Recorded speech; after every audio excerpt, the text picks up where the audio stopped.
छत्तीसगढ़ प्रीबीएड में शिक्षण अभिरुचि के कुछ महत्वपूर्ण प्रश्न पूछे जाते हैं, जिनमें के क्वेश्चन कुछ इस प्रकार से होते हैं। केलर योजना किसे कहा जाता है? निर्देश के व्यक्तित्व क्रम को, कंप्यूटर सहायता प्राप्त निर्देश को, रेखीय प्रोग्राम को, शाखा प्रोग्राम को। तो इसका सही आंसर आएगा निर्देश के व्यक्तित्व क्रम को। अगला क्वेश्चन है, एक बालक को किसी के नाम एवं चेहरे के विषय में जल्द ही जल्द याद आ जाता है।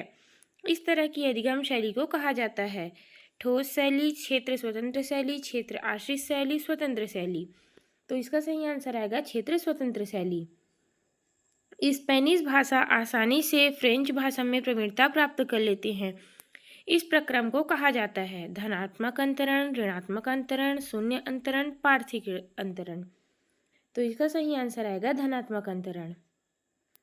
रमेश इस बात की जानकारी में अभिरुचि रखता है कि लोग अपने कार्य में किस तरह का व्यवहार करते हैं। अगर वह इस अभिरुचि को अपना जीवन वृत्ति कैरियर बनाना चाहता है तो निम्न में से कौन सा क्षेत्र उपयुक्त होगा? औद्योगिक संगठन मनोविज्ञान, न्यायिक मनोविज्ञान, पर्यावरणिक मनोविज्ञान, मानव कारक मनोविज्ञान। तो इसका सही आंसर आएगा औद्योगिक संगठन मनोविज्ञान। शिक्षक को प्रत्येक छात्रों के साथ व्यवहार करना चाहिए मित्र की तरह, बराबरी का, व्यक्तिगत रूप से किसी से कोई मतलब नहीं। तो इसका सही आंसर आएगा मित्र की तरह। कक्षा में एक शिक्षक छात्रों का ध्यान किस प्रकार आकर्षित कर सकता है? छात्रों की जिज्ञासा का विकास कर, विशेष प्रकार का पहनावा पहनकर, कक्षा में अपनी आवाज़ तेज रखकर, भाषण ठीक प्रकार से देकर। तो इसका सही आंसर आएगा छात्रों में जिज्ञासा का विकास कर। अध्यापक के लिए सबसे मूल्यवान है उसकी नौकरी, उनकी गरिमा एवं मर्यादा, छात्रों का विश्वास, उनकी शिक्षण के प्रति आस्था। तो इसका सही आंसर आएगा छात्रों का विश्वास। अच्छा अध्यापक वह है जो मेधावी व परिश्रमी हो, सादा जीवन व्यतीत करता हो, अपने विद्यार्थियों में सच्ची लगन रखता हो, अपने विषय में प्राणी हो। तो इसका सही आंसर आएगा अपने विद्यार्थियों में सच्ची लगन रखता हो। शिक्षा के प्रचार व प्रसार से लोकतंत्र मजबूत होता है, अंधविश्वास की कमी आती है, आर्थिक विकास की दर बढ़ती है, ये सभी। तो इसका सही आंसर आएगा ये सभी। चारों इसका सही आंसर होगा। आपके अनुसार शिक्षण की योजना पद्धति होनी चाहिए शिक्षक केंद्रित, प्रोजेक्ट केंद्रित, पाठ्यपुस्तक केंद्रित, बाल केंद्रित। तो इसका सही आंसर आएगा बाल केंद्रित।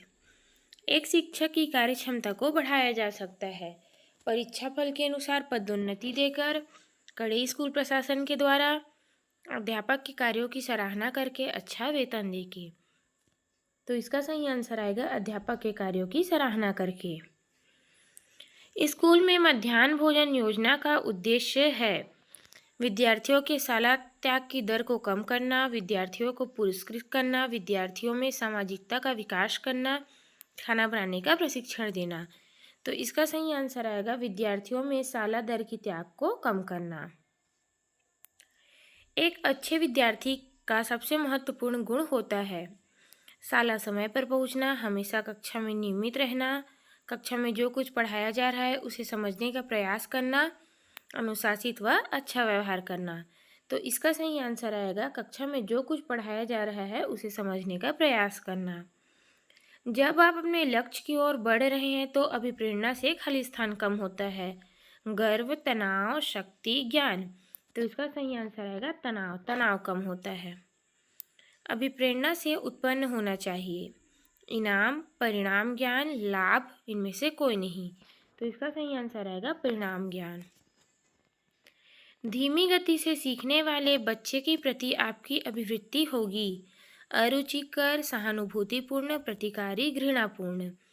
तो इसका सही आंसर आएगा सहानुभूतिपूर्ण। अध्यापक मुख्य रूप से किसके प्रति जवाबदेह होता है? समाज व छात्रों के प्रति, प्रधानाध्यापक के प्रति, अभिभावकों के प्रति, सरकार के प्रति। तो इसका सही आंसर आएगा समाज और छात्रों के प्रति। बालक में उत्पन्न प्रेरक उसके व्यवहार को बता देते हैं लक्ष्योन्मुखी, परमुखाक्षी, चिंताभंग, तनाव मुक्त।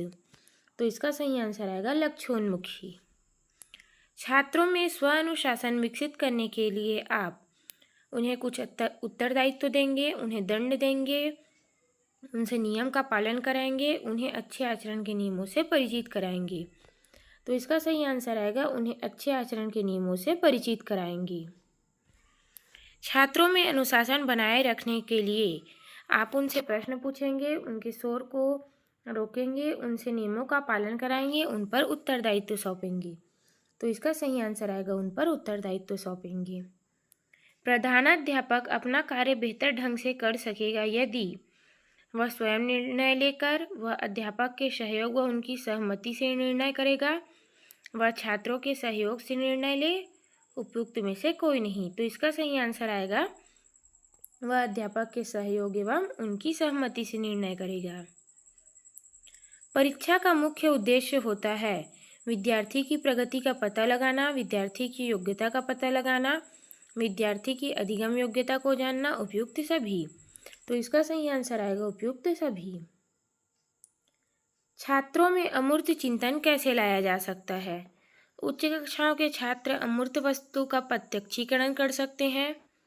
शिक्षण से पहले कक्षा का उद्देश्य स्पष्ट किया जाए, प्रारूप के अनुसार विषय वस्तु को नियोजित रूप में लाया जा सके, उपयुक्त सभी। तो इसका सही आंसर आएगा उपयुक्त सभी। एक शिक्षक के तौर पर छात्रों के प्रति आपकी अभिवृत्ति होनी चाहिए कठोर, प्रेमपूर्वक, उदार, सहानुभूतिपूर्ण। तो इसका सही आंसर आएगा सहानुभूतिपूर्ण।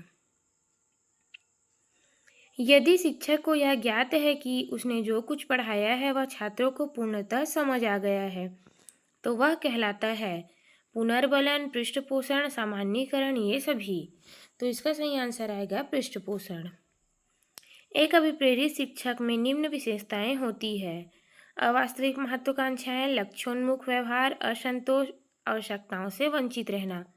तो इसका सही आंसर आएगा लक्ष्योन्मुख व्यवहार।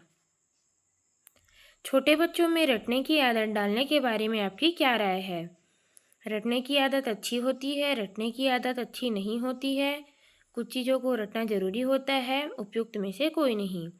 तो इसका सही आंसर आएगा कुछ चीज़ों को रटना जरूरी रहता है। छोटे बालक के व्यवहार को आसानी से समझा जा सकता है प्रेरकों तथा लक्ष्यों की विवेचना के द्वारा, सामाजिक दबावों के द्वारा, अतिरिक्त इच्छाओं के द्वारा, बालक के पृष्ठभूमि में कार्यरत उद्दीपकों के द्वारा। तो इसका सही आंसर आएगा प्रेरकों तथा लक्ष्यों की विवेचना के द्वारा। बालकों को प्रेम और सौहार्द संबंधी आवश्यकताओं को वर्गीकृत किया जा सकता है संवेगात्मक सुरक्षा के अंतर्गत, लोकप्रियता प्राप्त करने के अंतर्गत, व्यक्तिगत आदत निर्माण के अंतर्गत, मान्य आदर्शों के प्रति। तो इसका सही आंसर आएगा संवेगात्मक सुरक्षा के अंतर्गत। क्या आप समझते हैं कि दंड देने से बालक सुधर जाते हैं? नहीं, इससे प्रतिरोध की भावना पैदा होती है, नहीं उसमें जीत की भावना पैदा होती है, हाँ कभी कभी सुधर जाने की संभावना रहती है, उपयुक्त सभी। तो इसका सही आंसर आएगा उपयुक्त सभी। छात्रों में झूठ बोलने की आदत को कैसे छुड़ाया जा सकता है? उन्हें सत्य बोलने के लिए प्रेरित करके, उन्हें बता करके झूठ बोलना अपराध है, सत्य बोलने से छात्रों को पुरस्कार करके, उपयुक्त सभी। तो इसका सही आंसर आएगा उपयुक्त सभी। यदि कोई छात्र आपके साथ अभद्र व्यवहार करता है तो आप क्या करेंगे? उनसे बदला लेंगे, उन्हें क्षमा कर देंगे, उनसे बच कर रहेंगे, उनसे माफ़ी मंगवाएंगे। तो इसका सही आंसर आएगा उन्हें क्षमा कर देंगे। कुछ छात्रों को विद्यालय से भागने को रोकने के लिए भागने का कारण जानने का प्रयास करेंगे, कक्षा शिक्षण को रोचक बनाएंगे, अभिभावक को सूचित करेंगे, प्राचार्य को सूचित करेंगे। तो इसका सही आंसर आएगा भागने के कारण को जानने का प्रयास करेंगे। शिक्षक विद्यार्थियों को मानसिक तनाव से बचा सकते हैं यदि वह उनकी समस्याओं को देखता है मानवीय धारणा से, नैतिक धारणा से, आलोचनात्मक दृष्टिकोण से, उदासीनता दृष्टिकोण से। तो इसका सही आंसर आएगा मानवीय धारणा से। छात्रों के विकास में महत्वपूर्ण तत्व है काम में लगाव, आत्मविश्वास, श्रम का महत्व एवं सम्मान, धर्मानुराग। तो इसका सही आंसर आएगा आत्मविश्वास। छात्रों में रटने की आदत से क्या हानि होती है? बुद्धि कुंठित होती है, मौलिक चिंतन में बाधा आती है, व्यक्तित्व का सही विकास नहीं हो पाता, पाठ्यक्रम के अतिरिक्त और कुछ पढ़ने की रुचि नहीं होती। तो इसका सही आंसर आएगा बुद्धि कुंठित होती है।